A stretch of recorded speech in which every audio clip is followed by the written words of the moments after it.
It all started the moment Meghan Markle's plane touched down at Charles de Gaulle. Not a red carpet, not a camera crew, just the quiet hum of engines and the weight of expectation hanging in the air. She wasn't here to visit Paris. She was here to reclaim it. In her mind, this was the comeback. The royal-turned global icon, walking back into the fashion capital to remind everyone she still belonged among legends. But Paris had already made its decision. Inside Dior's glass corridors, whispers had already moved faster than her luggage. Weeks before she arrived, an internal memo had circulated quietly. No meetings, no fittings, no exceptions. The name Meghan Markle had been underlined twice. All communications through legal only. It wasn't hostility, it was precision. Paris doesn't raise its voice. It simply closes the door. When Meghan arrived at Dior's front desk, her confidence was unshakable. She told them she had an appointment, a couture session, a private fitting. The receptionist smiled politely, checked the list, and found nothing. No reservation, no invitation, no trace. The silence that followed was the kind that bruises pride without saying a word.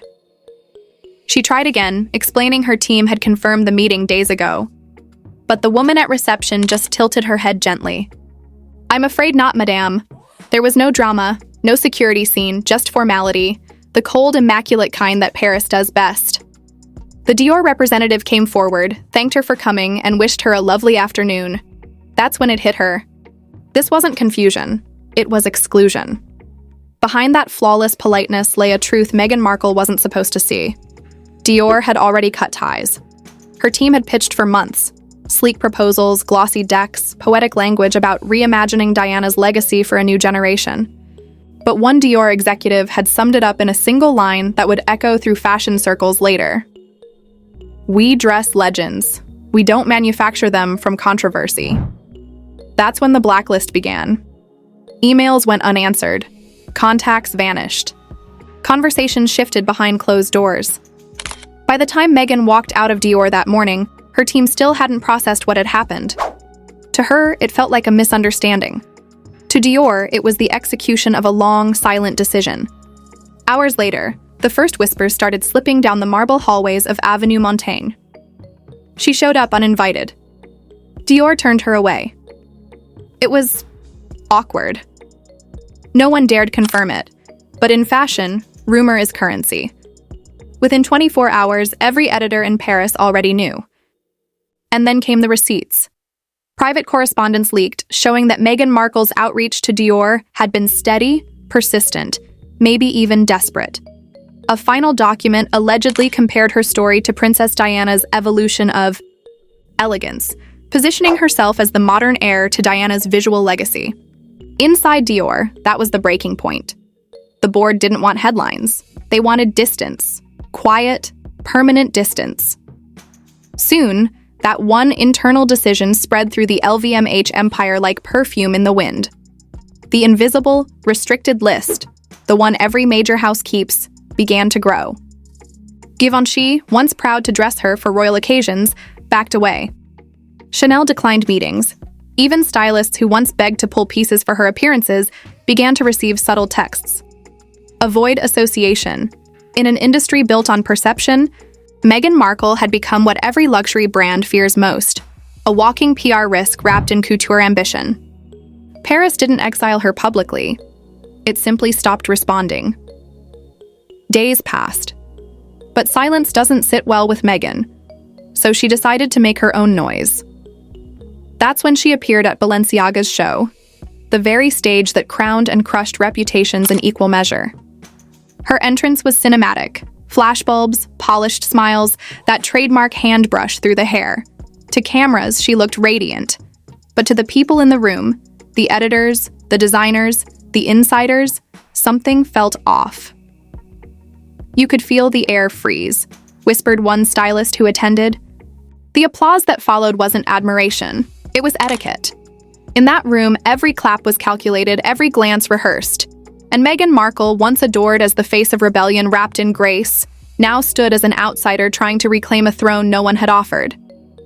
Backstage, the talk wasn't about her dress. It was about her energy. Fashion forgives ego, forgives scandal, but it never forgives inauthenticity. And that night, Every flicker of light seemed to expose the performance behind the persona. By the end of the evening, Paris had made its quiet statement. No booze, no headlines, just indifference. And in the fashion world, indifference is death. As Meghan Markle smiled for one last photo, unaware of the whispers traveling behind her, one thing became painfully clear. Paris wasn't punishing her for what she did. It was punishing her for what she'd become. The next morning, Meghan Markle woke up to the illusion of calm. Her photos from Balenciaga's show were already circulating.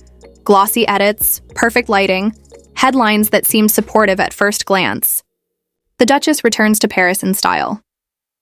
But those who knew the industry could sense the truth. The captions were paid placements. The hashtags repeated in robotic rhythm.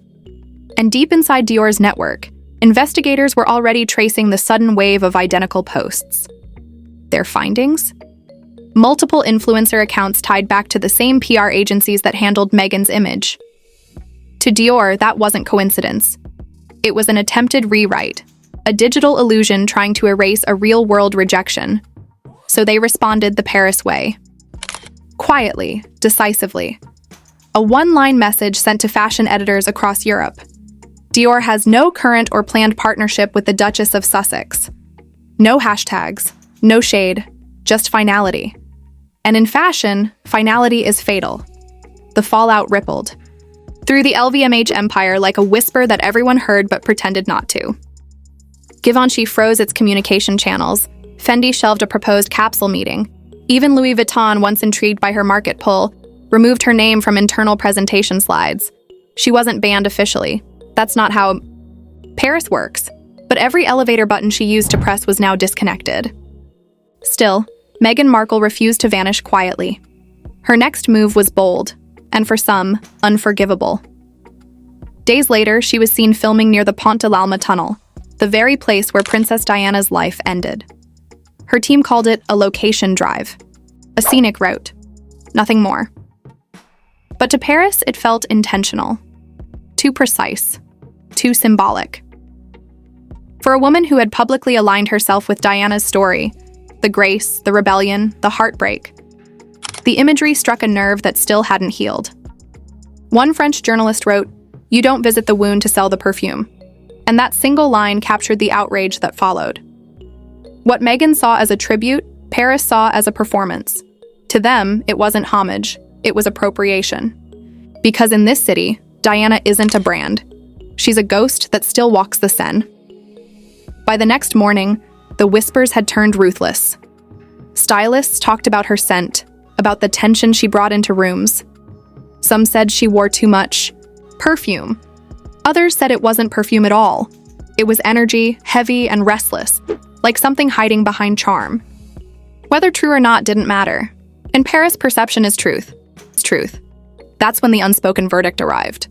She hadn't just lost Dior, she'd lost the room. At Balenciaga's after-party, even those who once praised her began keeping a polite distance. Photographers lowered their lenses mid-smile. Editors who once texted compliments now watched from corners. The Duchess who once commanded attention was suddenly background noise in her own story. Meghan Markle tried to push through, shaking hands, flashing that trademark grin. But behind her, the glances told a different story. The applause had faded into small talk, and the conversations no longer began with her name. When she boarded her flight home, she wore the look of victory. Chin high, shades on, camera flashes lighting up the walkway. But even through the photographs, you could feel it. The warmth was gone. Paris had withdrawn its invitation, because in the world of couture, exclusion doesn't arrive with scandal. It arrives in silence. And silence had wrapped Meghan Markle tighter than any designer gown ever could. The truth was simple. She came to Paris to restore her legend, to turn the page from controversy to coronation. But Paris doesn't rewrite for anyone. It reveals. It measures authenticity the way Dior measures fabric, by feel not story. In chasing Princess Diana's reflection, Meghan Markle had stepped into a mirror that didn't belong to her. What she found staring back wasn't royalty. It was performance, and that's the moment everything changed. Because in Paris, you can fake glamour, but you can't fake grace. You can rent couture, but you can't borrow legacy. And when the lights fade, the only thing left is truth. By the time her plane disappeared into the clouds, the city had already moved on. No anger, no farewell, just the cold courtesy of indifference. The fashion world didn't cancel her. It simply forgot her, and that, for Meghan Markle, was the cruelest cut of all. Not a headline. Not a scandal. Just distance.